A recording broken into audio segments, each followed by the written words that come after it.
Hi, I'm Caitlin. Welcome back to my channel. Today we are making this deliciously creamy pumpkin sauce, which is packed with lots of garlicky flavor, and I'm going to show you a few recipes that I like to use it in. You can make this recipe using your standard canned pumpkin from the grocery store, or you can make your own homemade pumpkin puree. Here in Estonia, canned pumpkin is not very common, and I actually was not able to find it. But as soon as September 1st rolls around, there are pumpkins in every grocery store, so I had no problem locating them.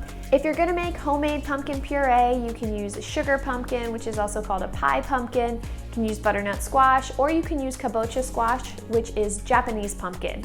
Okay, for the first recipe, we are gonna start by whipping up a huge batch of this garlicky pumpkin puree sauce. We're gonna be using that for the other recipes in this video.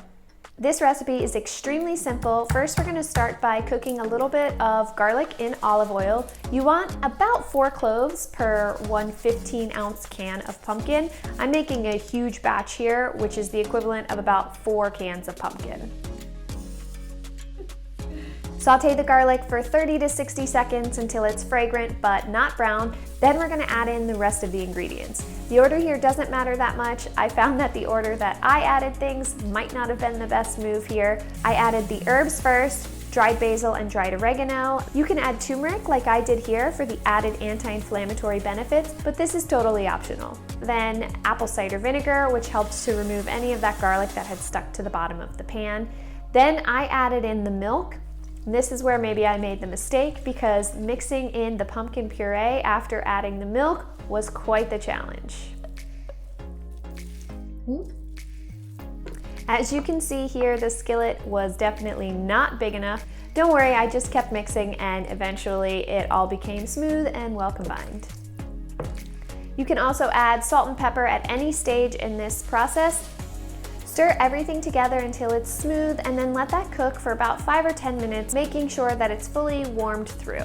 You can start by just serving this over plain pasta. I just boiled up some chickpea pasta here and topped it with fresh parsley and Parmesan cheese. Obviously, many people get excited about pumpkin season, and for good reason. Pumpkin is extremely versatile and it pairs well with both savory and sweet applications. It's also an excellent source of beta-carotene, which is a precursor to vitamin A, and contains pretty solid amounts of both vitamin K and vitamin E.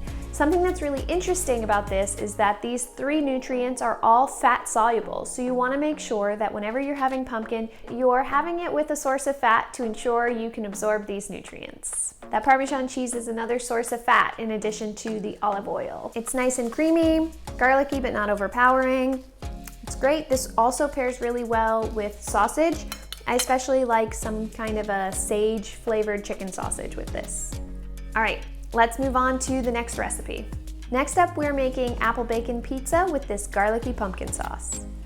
Now, the first thing you're gonna wanna do is get your pizza dough ready. For today, I'm actually using this gluten-free boxed pizza mix just because that's what I had available to me, but use whatever pizza dough you prefer. Set that aside while we prepare the other ingredients.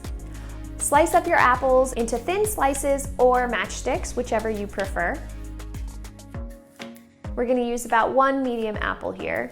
And for the bacon, cook it in the oven if that's what you prefer. I almost always cook it on the stove, and in this case, I'm gonna take 4 strips of bacon and cut them with my kitchen shears, and then just cook them until they're almost crispy on the stove. They will crisp up a little bit more in the oven. For the cheese, I'm using mozzarella cheese. I'm using this fresh ball of mozzarella cheese, so you can shred that or you can just rip it up between your hands. I think cheddar would also work pretty well here, and I have done this with Parmesan in the past instead of the mozzarella cheese. We're gonna roll out the pizza dough. I like to do it directly on the parchment paper so that it's easy to transfer to the baking tray.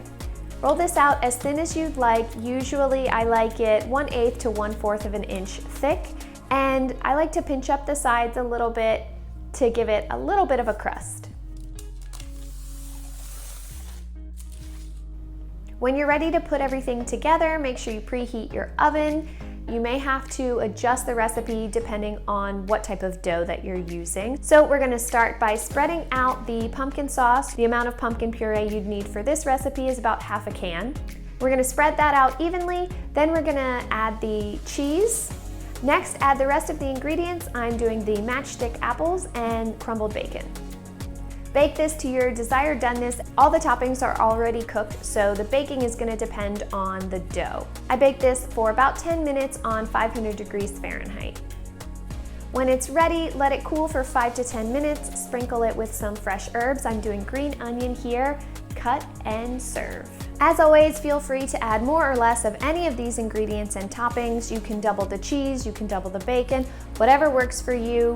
I can't tolerate a ton of cheese, and we're also doing a lasagna today, but you can measure the cheese with your heart. This is such a great way to use seasonal fall ingredients, and don't skip the bacon because it brings it all together. All right, let's move on to the final recipe, which is also my favorite, and that's pumpkin sauce lasagna. The first thing we're gonna do is cook the meat. I'm using ground turkey here and seasoning it with dried sage, more oregano, and basil. Fresh sage is also really good here if you want to crisp that up or even use it as a topping. I couldn't find any in Estonia. Once that's mostly cooked, you can add in the raw or frozen spinach. I'm using frozen spinach and I'm just going to put a lid on it to let that thaw, then I'll stir everything together and set it aside. When it's time for us to prepare the lasagna, I will mix the ricotta cheese in with the meat and spinach, which will make it easier for layering. Make sure you add salt here as well, and you can always salt a little bit more once you've tasted it. I like to boil the noodles according to your package directions, but usually I take them out a minute or two early. Use whatever lasagna noodles work for you. I'm just using some gluten-free noodles that I found at the grocery store here. You can even use grain-free crepes or make your own noodles. I'll link to some options in the description box below. Then I lay them out on an oiled baking sheet and oil the top so that when they're done cooking, they don't stick together while you're preparing the other ingredients and layering them together. And for this recipe, you actually need a double batch of the pumpkin sauce. That's one of the reasons why I made such a huge batch at the beginning. Okay, now it's time to start layering. I have a 9x13 casserole dish here, and I'm just gonna start by adding some of the pumpkin sauce to the base of the dish. Next, we just add in a layer of the lasagna noodles. And finally, we dollop on the cheese, meat, and spinach mixture. Continue building your layers until you've used all of your ingredients. In the middle layer, you can add some of the mozzarella cheese if you'd like to get sort of that stringy cheese pull in the middle, which I've done here. I added about a third of the cheese to the middle layer. Once you have layered all of the ingredients, top it with the remaining mozzarella cheese, cover it with foil, and bake it in the oven. For this recipe, I typically cook it covered for about 30, 35, maybe 40 minutes, and then remove the foil and let it get brown on top for another 5 to 15 minutes. You want to bake this until the cheese has gotten bubbly and a little bit brown on top, everything is cooked through, and your noodles are nice and tender. And I like to garnish it with fresh herbs like basil or parsley, or if you have it, fresh oregano is really great in this recipe. Wait about 5 or 10 minutes to let it cool, because if you cut into it too soon, it'll just be a soupy mess. This pumpkin sauce lasagna is definitely my favorite way to use this pumpkin sauce, and it's one of my all-time favorite ways to use canned pumpkin. I hope you enjoyed these creative pumpkin recipes and that you can find some inspiration with using this seasonal fall vegetable. I'd love for you to subscribe to my channel below, and if you've ever made a frugal nutrition recipe, I would really love it if you could head over to my blog and leave a comment and a review. It makes a big difference. Thanks as always for being here, and I'll see you in the next video. Kind of hard to pick up, actually. Might eat it with a fork.